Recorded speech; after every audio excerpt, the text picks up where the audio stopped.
في ناس كتيره كان وراهم عبد المجيد محمود من زمان، ماشي، النائب نعم. العام ده، ماشي، ده بيصفي حسابات مع ولاء مستشارين سابقين، يطلع معاش يروح مطلع ابنه وراه يحصله بمجلس تأديب عشان يصفي حسابات.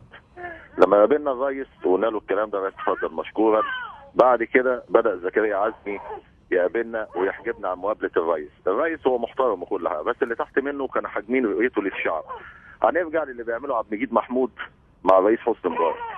بيعملوا ليه؟ هو اصول كان يعترف بجميل حسني مبارك اللي عينه نائب عام وخلاه تخطى 39 واحد قبليه. جابوا اشاد بيه اللي كان ماسك في امن الدوله وعينه نائب عام وتخطى 39 واحد. ما حفظش الجميل. القصه كلها ايه بقى؟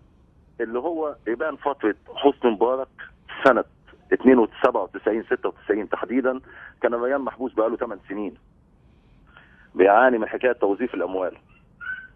فكان من ضمن العملاء ليه، والكلام ده مستندات في الرقابه الاداريه عند اللواء عادل وفا، لو لسه عايش يا رحمه ليه ميت او عايش ممكن تطلع المستندات ديت. كانت تصفيه حساب كلها اللي كان حسني مبارك اودع الريان في سجون القاهره، سجون مصر.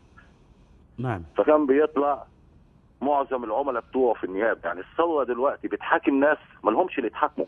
ده في سنه مسكوا 43 قاضي في عهد محمد بيه نجيب، 43 قاضي في شمال القاهره مرتشين واتحالوا للمحاكمه واتحبسوا.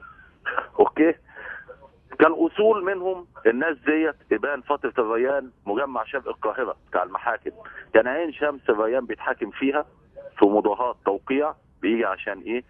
يضاهي توقيع، لان العلاقه دي ليها بحسني مبارك بس استحملني دقيقتين. كان وكلاء النيابه كلهم بيقبضوا ويبقى فيهم المحامي العام في شمال القاهره قاعد، بلد شرق القاهره، الرئاسه، رؤساء نيابه ووكلاء نيابه. كانت الشنط بتتحط في شنط العربيات. كله كان ساخط وبيشتغل من تحت رئيس الجمهوريه بدون علمه. الو. تمام حضرتك؟ يبدو فقدت الاتصال. الو تفضل. سامعني يا اخو سعود؟ الحين سمعتك، تفضل. كله كان بياخد. الرئيس ما كانش يعرف الحاجات ديت والوزراء كانت بتاخد. حلو. النائب العام بيصفي حسابات نتيجه ان الريان خرج من سنه. الريان بقى له بالظبط 4 اشهر. نعم. اشمعنى الزوبعه بتاعت الثوره ما قامتش لما الريان خرج من سجنه وسد فلوس المستثمرين من لعبه في بورصه العالم؟ هو قاعد عند وكلاء النيابه بموبايلات بيدفع من الارباح اللي بيحصلها من البورصه، وطلع معاه فلوس المودعين كلها كامله مضروبه تعمل 25 مليار او 50 مليار دولار. ليه الثوره قامت على حسني؟ وليه عبد المجيد محمود ما افتكرش لحسني مبارك وما عملش بعهدنا في النيابه ما كان بيجي وكيل نيابه يتحبس ولا دكتور نقول كفى ما رآه من معاناه الضبط والاحضار والتحقيقات والحبس الاحتياطي وفقد منصبه الوظيفي، لذلك نرى حفظ التهمه وعمل بامر وجه ايه؟ عمل امر وجه ايه؟ باستبعاد الجنايه منه، امر وجه للدعوه بنحفظها. فما بالك رئيس دوله؟ لكن هي دي التلاميذ من زمان للريان. اما سخط على الرئيس عايزين بقى نحاسبه، الثوره قامت.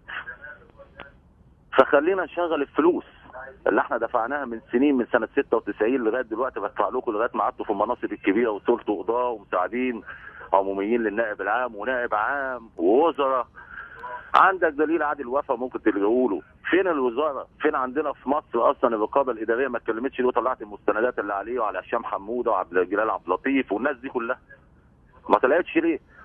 على النائب العام للثوره سايباه. ده لو راحوا شباب الائتلاف اللي بيقولوا عليهم لو هم شباب فعلا ودي ثوره عايزين يصححوا، لا معالجوا الداخليه كله ومسكوا في الرئيس، يروحوا يمسكوا في النيابه ويمسكوا في القضاء يصفوها، تبقى ثوره بتنظف الكل. ويجي ينتهي في الاخر يطلع واحد فعلا يعرف القانون ويحلف اليمين اللي حلفه قدام وزير العدل وقدام المجلس، اللي هو قال والله احلف بالله العظيم ان احترم القوانين وان احكم بين الناس بالعدل. ينفذ العدل على حسني مبارك زي ما نعمله مع دكتور ولا مهندس ولا ولد جامعي ونحفظ له الاتهامات ونبعد الشبهه عنه، بنعمل امر بأقل وجه. يطلع واحد يراعي اللي ده كان رئيس دوله، مش حته يعني مسؤول في اللفظ ماسك كرسي حساس في الدوله، ده رئيس دوله علاقاته كلها مع رؤساء العالم وملوكها وامراءها. ده كيان لمصر رمز.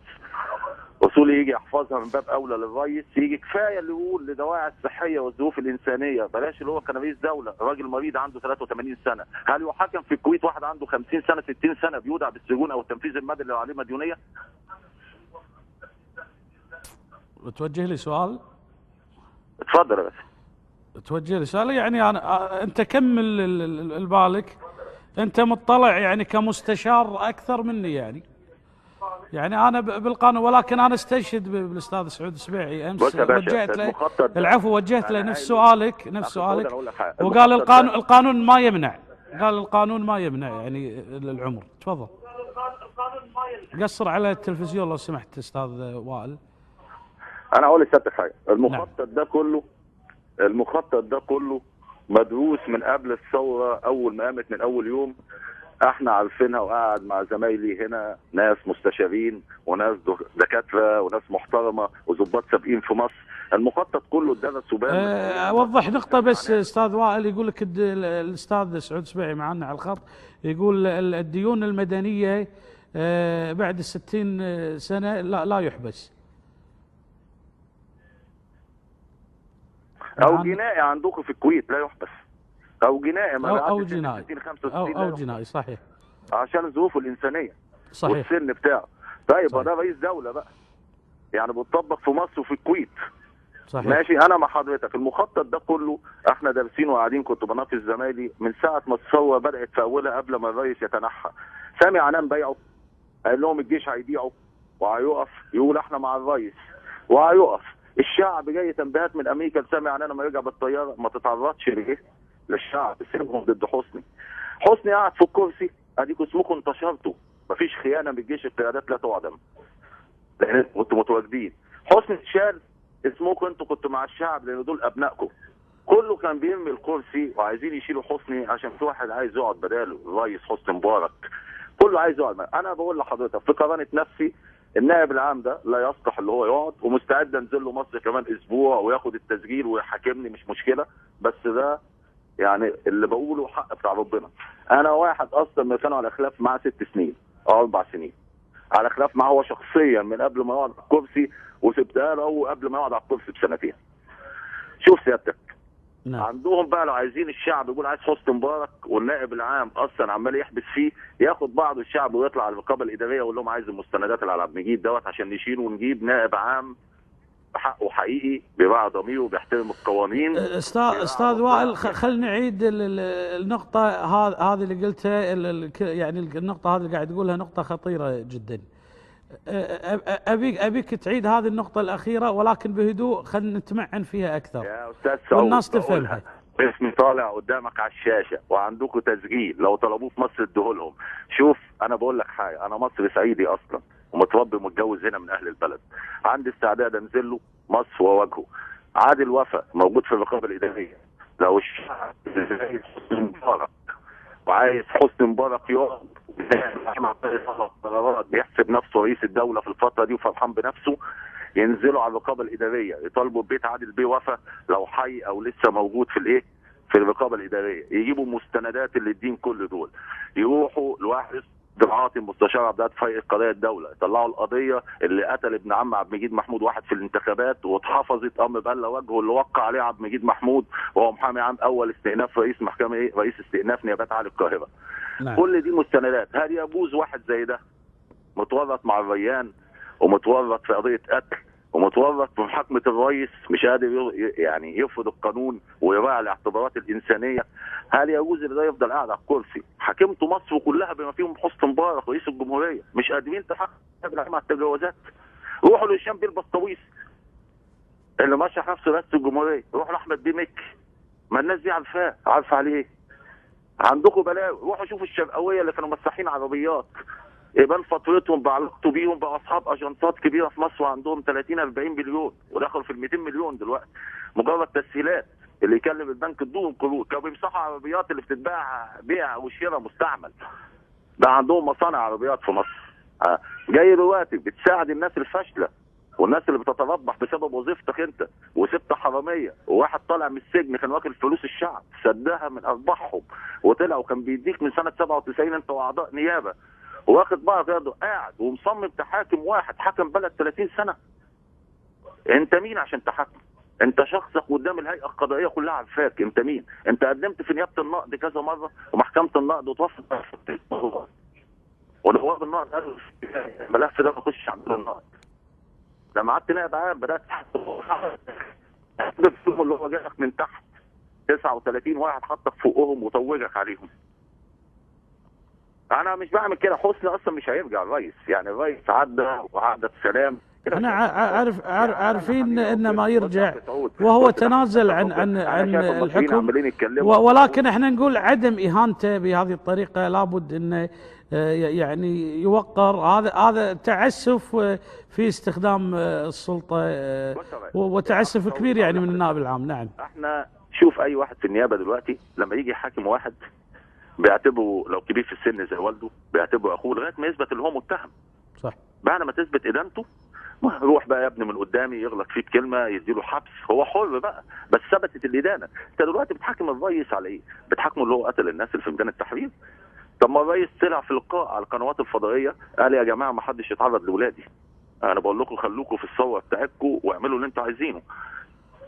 نعم. حصل ولا لا؟ صح. اتعرض عليه ضربه باف 16 قال لا، جم قالوا لا ده هو اللي قال، وسامع عنان رفض وسامع. طب ما سامع عنان كان بيهدد اللي يروح يجيبه من البيت بالمدرعات، لولا رئيس القوات الجويه قال انا هشيل لك مدرعاتك من على الارض. نعم. انا هنسف لك مدرعاتك من على الارض. ده استاذي، يعني انتوا كنتوا كلكم بتنموا للكرسي. ازاي انت واحد بتطمع في كرسي واحد قاعد رئيس كان قاعد حامي بلدك وحامي شعبك؟ هو الرئيس كان حاجب نفسه عن الشعب، واللي تحت منه متسببين في كده في مشيئة. طب عصام شرف اشمعنى القرار اتغير لما جه عصام شرف الكويت بتاع ايداع مستشفى سجن طورة؟ سمعت من بعض الزملاء ما قرأتهاش على حد علمي، قالوا اللي اتحدد القرار عدلوه بتاع ايداع الرئيس، يقعد في مستشفى شرم الشيخ يقعد في مستشفى القوات المسلحه محتجز. اشمعنى اتعدل لما جه عصام شرف الكويت؟ ما تعدلش ليه يا معالي النائب العام قبل ما عصام شرف يخش الكويت؟ ولا الشرف ما بقاش شرف؟ هي كلمه شرف وملهاش معنى الشرف. مشكله الشعب المصري والتسويق بيتكلم ويعيط ويكلمك بس مش شايفين حاجه، ما قعدوش على كراسي، ما شافوش حكم مصر ماشي ازاي، ما وصوش مناصب. نعم. عايزين يعيطوا، عايزين بابا حسني، عايزين يعيطوا وعلى الرئيس نخلص. طب ما تنزلوا، ما انتوا عملتوا الثوره وشلتوه، انزلوا اعملوا الثوره وفي ايدكم اللي انتوا تحطوه على الكرسي مش تبرئوه. صح ولا كلام. انتوا قاعدين كلكم خايفين، كل واحد خايف من الكرباج، ما بقاش في داخليه دلوقتي. فين الكرباج اللي هترافقوا على قفاكم؟ لا انا بكلم اخواتي المصريين، فين الكرباج اللي هترافقوا على قفاكم في مصر؟ الداخليه قاعده في البيت. منصور العسوي من اشرف الناس اللي كنت وانا في النيابه، كان ماسك مديريه امن الجيزه، كان راجل عميد فيها لو هو لسه موجود. محمود وجدي كان عميل مرتشي مع النائب العام، كان هو اللي بيجيب الريان بيطلعه من اداره السجون ويوديه النيابه. مجدي جلايب عقيد دلوقتي رئيس اللواء كان مرتشي. الشعب يطلع على الرقابه الاداريه يا استاذ سعود، يطلع يقول الكسب غير مشروع. هتقول الشرقاويه دول بتوع السيارات معابد الشرقاوي ديت من اين لك هذا؟ اول ما يتضربوا هم ما همش ولا متعلمين، اول ما يتشد عليهم والمباحث تمسكها يقول لك احنا ورانا فلان وفلان وفلان. هتلاقي فلان اللي بيحاكم الناس هو عايز يتحاكم. اذا كان رب البيت بالدقه فما شيمة باقي اهل الايه؟ البيت. انا اعرف لما اجي حاكم واحد اكون انا حكمت نفسي قدام ربنا وربنا راضي عني، اللي انا معليش خطيئه معليش. يعني انت استاذ وائل يبدو ان معلوماتك لقربك في واحد من السعوديه مطرش مسج يقول يا استاذ وائل ما هي مشتركه ما بين عبد المجيد محمود ومحمد حسين طنطاوي وسليمان؟ يا باشا ما فيش حاجه بينهم مشتركه الا لو نخرت في المشاكل، كله مستفيد من ارض مصر سواء اللي على الارض او اللي تحت الارض. ده شغل تاني. ده عمر بيه سليمان رئيس مخابرات طمع اللي يسيب جهاز حساس ويمسك نائب رئيس الجمهوريه عشان يتطلع اللي يمسك رئيس جمهوريه بوعد من امريكا.